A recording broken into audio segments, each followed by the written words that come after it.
In the aftermath of the Great War, the people of Darien hoped for a swift return to normalcy. Bounty hunters continue to root out pockets of resistance, scouring even the remotest corners of Ahriman.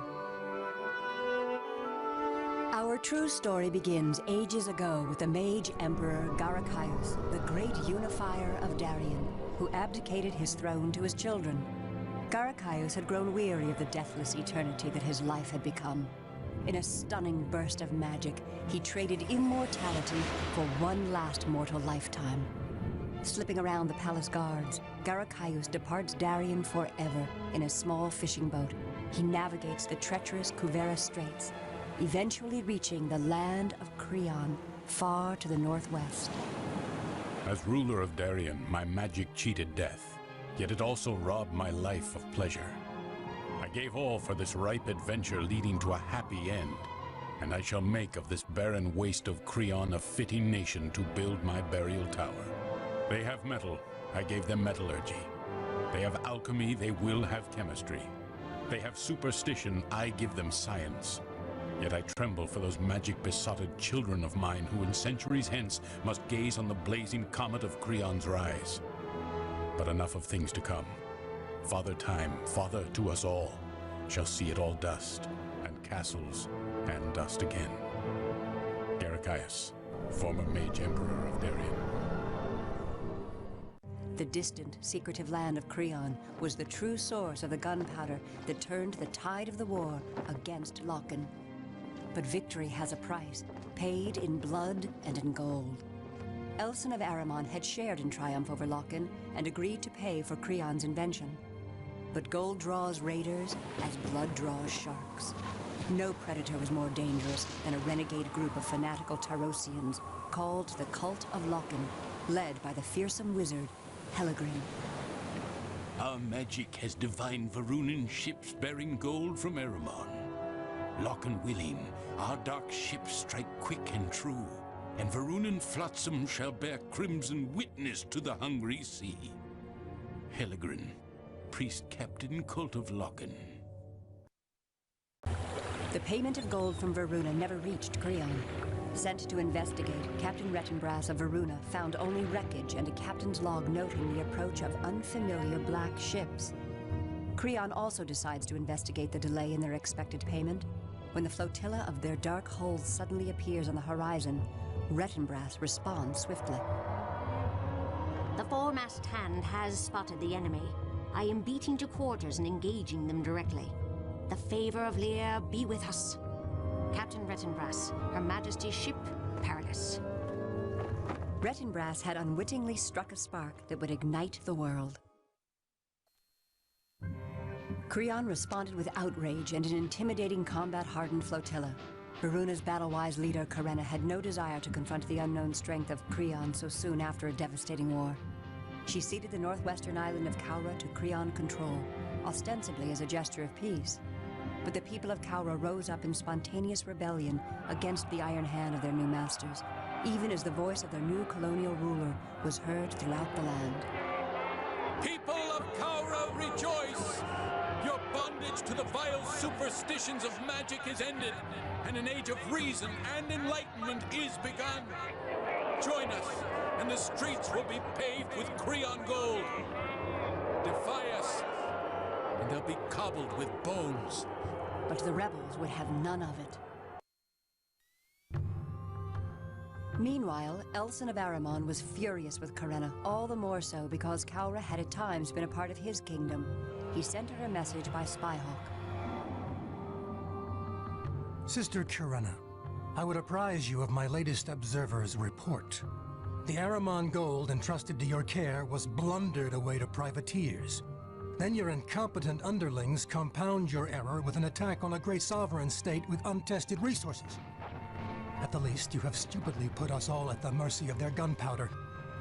As to the Ahrimanian protectorate of Kaura, how dare you offer our land to atone for Varuna's sins of state? Elson, Mage King of Ahriman. Elsin's fury with Karena and Varuna was an ill-kept secret and a popular sentiment.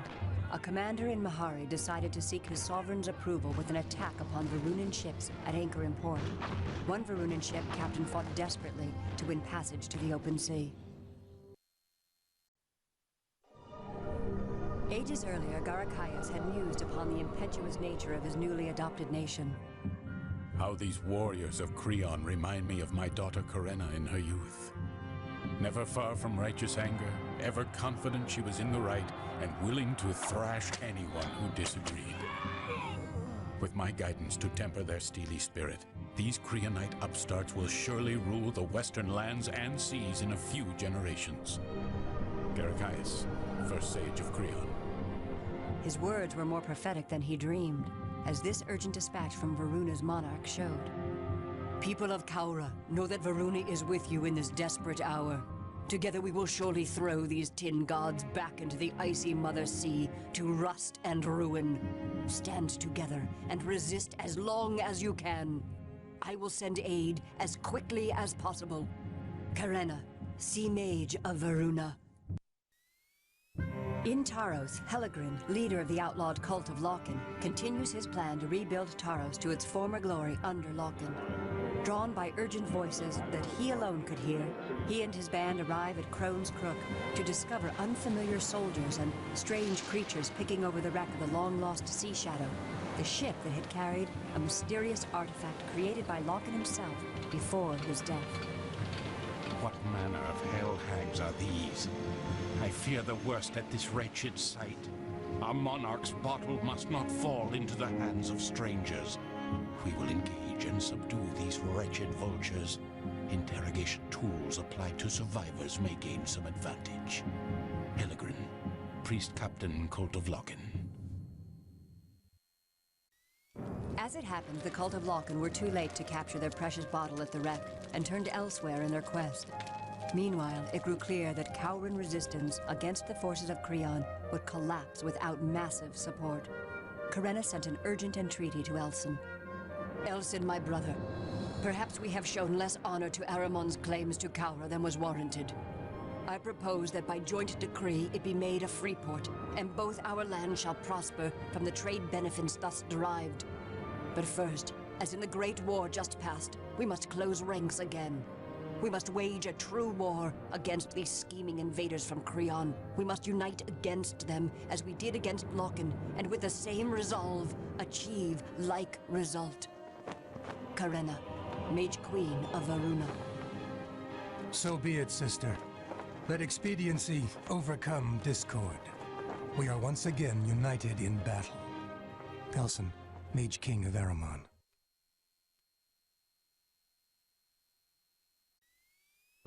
Karena and Elsin gained a temporary advantage against their new enemy, but remained puzzled as to their history and their hatred of all things magical. The solution lay far in the past, yet much closer to home than they could have imagined. Now we set forth on our greatest conquest.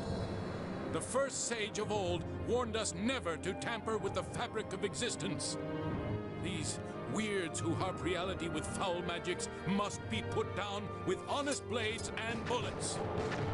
Menelaus, 27th sage of Creon. Their awe-inspiring iron fleet hidden just offshore, the Creonites suddenly fall upon Kaura in a dark tempest of steel, lit by the orange lightning of cannon fire. Creon's victorious forces proceeded to the mainland of Aramon, thus pitting the adoptive heirs of Garacaius against his natural-born son, a battle he foreshadowed centuries earlier in his journal. I have gained the respect of the people of Creon, and they have named me Sage, ruler of the land. I am proud of what they have accomplished with logic and reason, using mana only as a resource. I cannot help but speculate who would prevail if these newfound principles of science are someday tested against the boundless forces of magic. Garacaius, first sage of Creon. That test was now at hand. Creon's successes against Aramon continued as they put to use the weapons created through the scientific principles. Garacaius had fostered and encouraged this practice long ago. The ingenuity of my new subjects continues to surprise and impress me. Their experiments with arbalists and ballista have created engines capable of throwing canisters great distances. For ammunition, they have created a substance that burns hot and fierce on all it touches. Lately, I stand on an overlook simply to watch it wreak havoc and mayhem amongst our enemies. Garacaius, Sage of Creon. The ingenious and menacing war toys of Creon tore through the Mage Emperor's first domain like the blades of a slaughterhouse. Battle orders to the 3rd Royal Command of Ahriman. You shall make a brave stand at King's Barrow Hills. The setbacks at Farodon and Guest cannot, must not be repeated on this hallowed ground. This metal juggernaut will be stopped, and stopped here. Wherever free men shall gather on this day in Ahriman, they shall suffer regret they did not witness the valor of seasoned soldiers laying waste to the clunking junk heaps of Creon. Ahriman must prevail. Elson, Mage King of Ahriman. In Taros, a group of bounty hunters from Ahriman ran into an astonishing sight. Them devil maggots at Taros was a sight I reckoned was banished from Darien forever. My company was there at the siege of Elam, and I recognized the flame sign of Locken on their rope things right off. Well, I was thinking, I'll have the glory of the last blood of the war, not to mention a snogger and fat bounty, as the locals would say. Matero the Cleaver, soldier of fortune. The bounty would prove fat indeed. The bounty hunters recover gold from the cult, freshly stamped by the Royal Exchequer in Keluan. Once news of this reaches Elson, he is stunned to realize that his gold payment to Creon for their gunpowder was intercepted by Tarosians still loyal to Locken. The premise for war with Creon was false. Yet how to mend fences now? Varuna had lost the gold, and then mistakenly attacked Creonite ships, sealing their fate with the Iron Machine to the west. Only a bold and risky plan might succeed, to Ahriman's gain.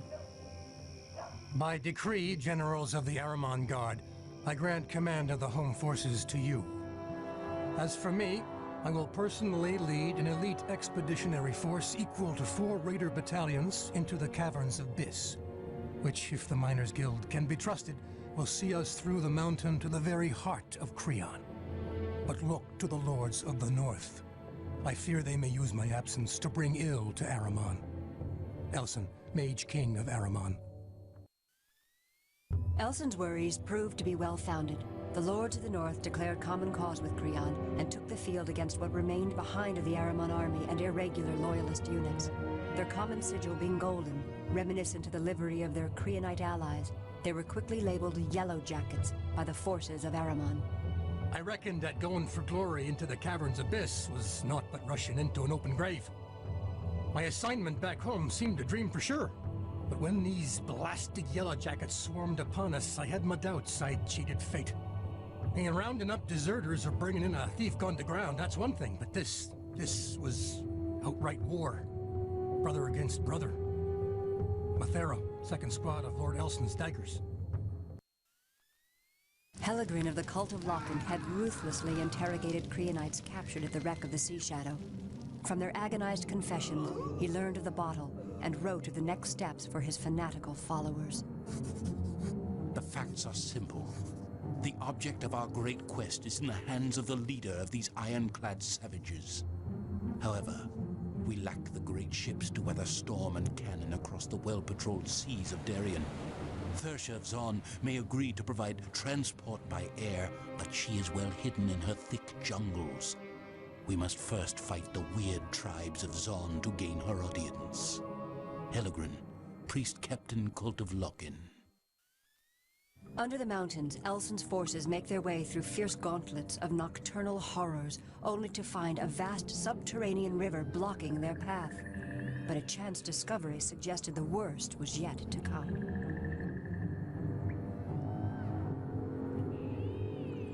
Just after we found the big river, I stumbled over a hunk of rock that turned out to be a miner, or what used to be. I informed the captain at once. There was not much left to claim as human, ate by a devil-jawed beast from the look of the pieces. Some coins had come out of his pack, scattered about. Captain said they looked Creon, and all hell broke then, 'cause he was spying for sure. We was known to the enemy now. Company's coming.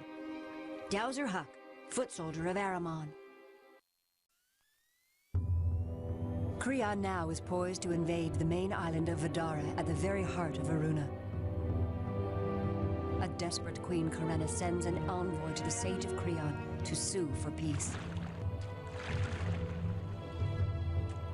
Karena, your emotional arguments hold no sway with those who revere logic and science above magic and superstition.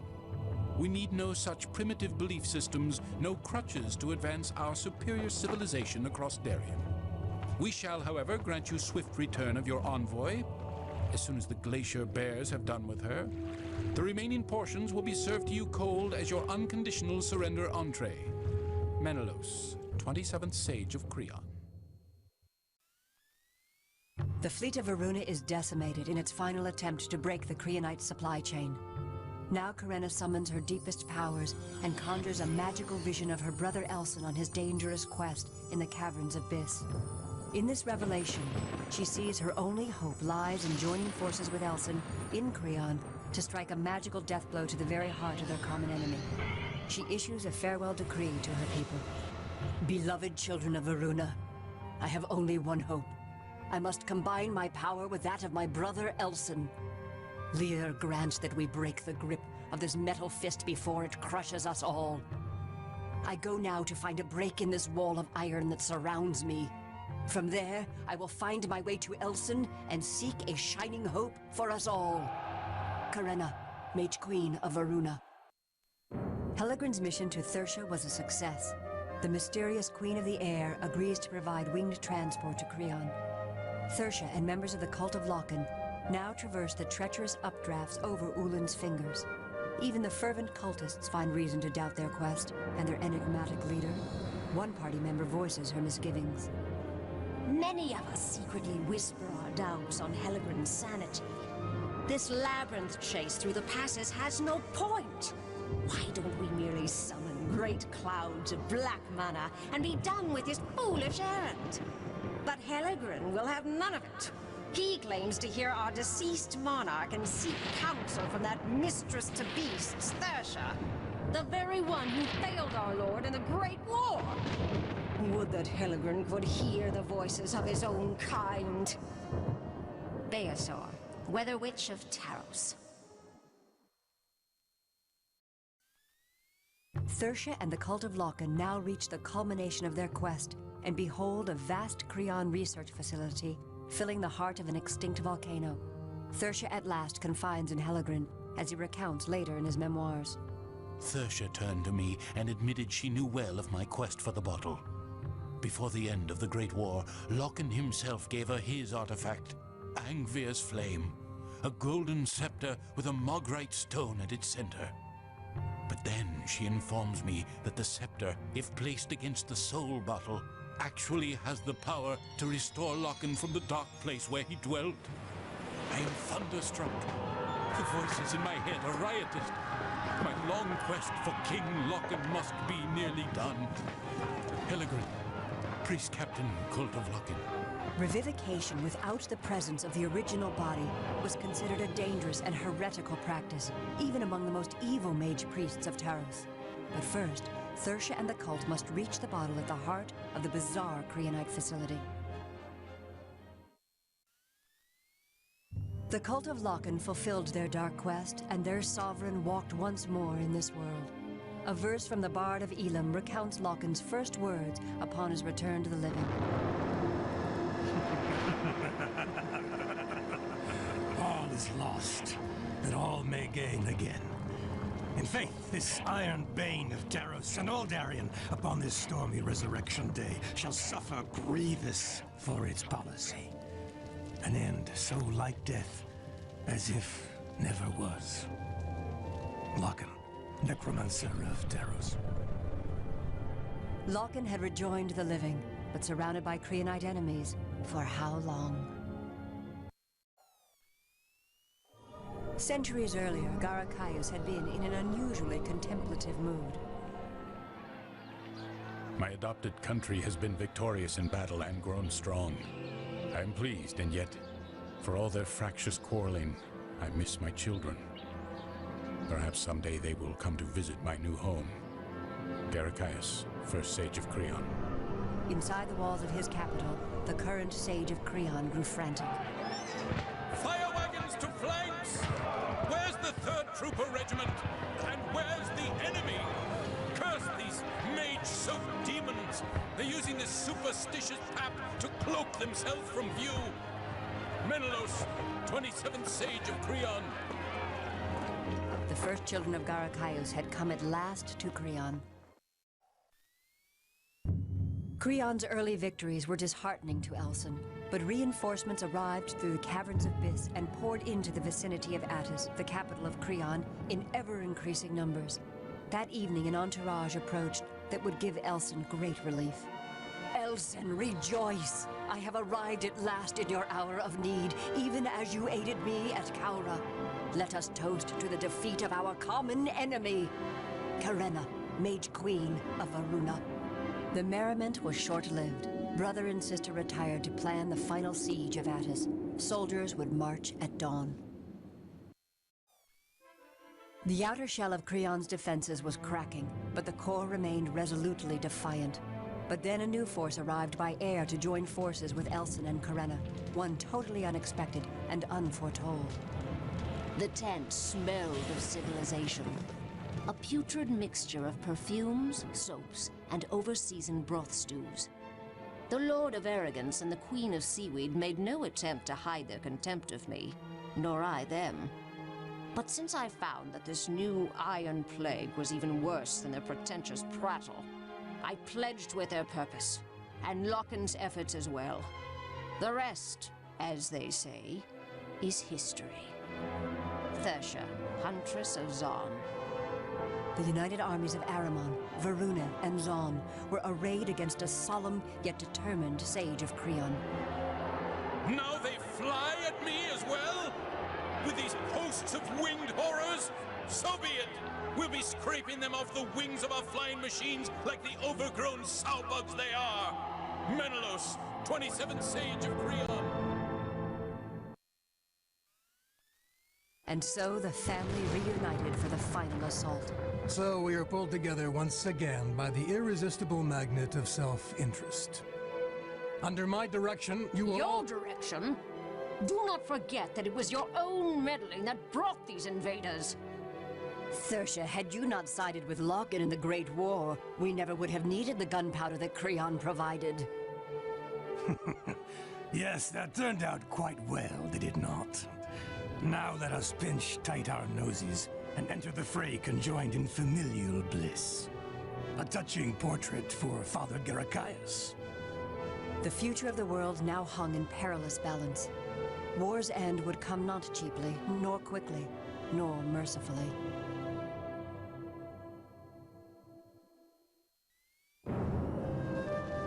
Creon was broken. The 4 monarchs cautiously approach an elaborately ornate crypt.